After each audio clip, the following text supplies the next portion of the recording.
नमस्कार विद्यार्थी मित्रांनो, आज आपण नवीन स्वाध्याय पाहणार आहोत. आज धूळ पेरणी या कवितेचा स्वाध्याय आहे. इयत्ता 4थी मराठी या विषयातील 7व्या नंबरची ही कविता आहे. तर आपण कवितेच्या स्वाध्यायाला सुरुवात करूया. एका वाक्यात उत्तरे लिहा. प्रश्न पहिला, कोणाचा जीव झुरणीला लागला?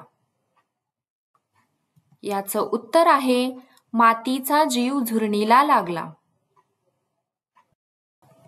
प्रश्न दुसरा, कोणते दिवस येऊ नयेत असे कवीला वाटते? सांगा बरं याचं उत्तर. छान, बरोबर उत्तर दिलं. जाचक दिवस येऊ नयेत असे कवीला वाटते. प्रश्न तिसरा, धरणीला कशाचा ध्यास आहे?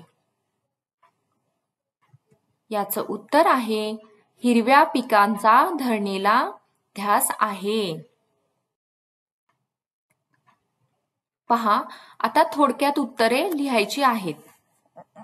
त्यातील प्रश्न पहिला, कोरडे नक्षत्र गेल्यावर शेतकऱ्याच्या मनात कोणकोणते विचार येत असतील?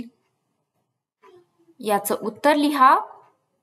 धूळ पेरणी करूनही पावसाचे नक्षत्र कोरडे गेले तर शेतात काही पिकणार नाही, खायला अन्न मिळणार नाही, प्यायला पाणी मिळणार नाही, दुष्काळ पडेल, गुराढोरांना खायला मिळणार नाही, जीवन जगणे कठीण होईल, असे विचार शेतकऱ्याच्या मनात येत असतील.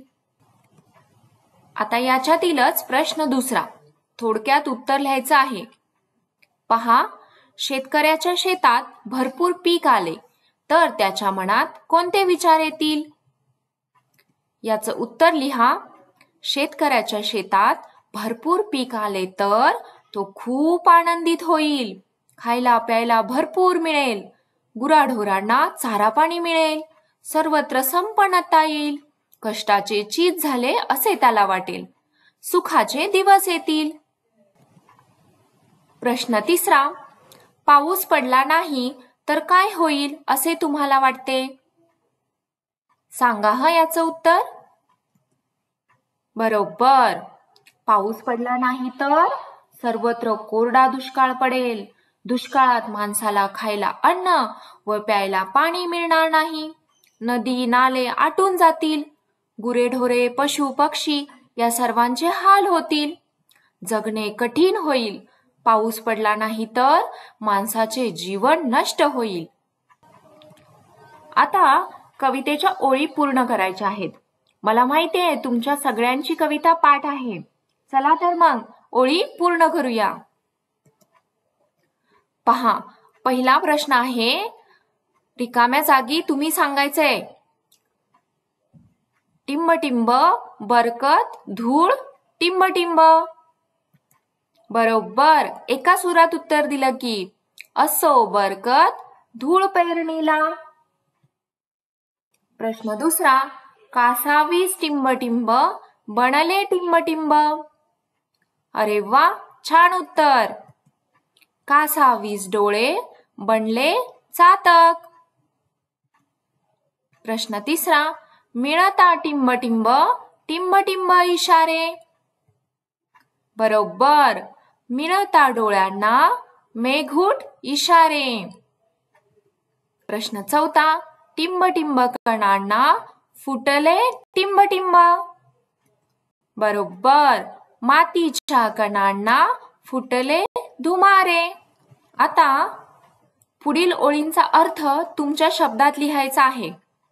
ओळ आहे, हिरव्या पिसांचा ध्यास धरणीला. काय अर्थ आहे बरे? छान, बरोबर उत्तर दिलं. धरणी व्याकुळ होऊन पावसाची वाट पाहत आहे. तिला हिरव्या पिसांचा म्हणजेच हिरव्या नव्या पिकांची ओढ लागली आहे.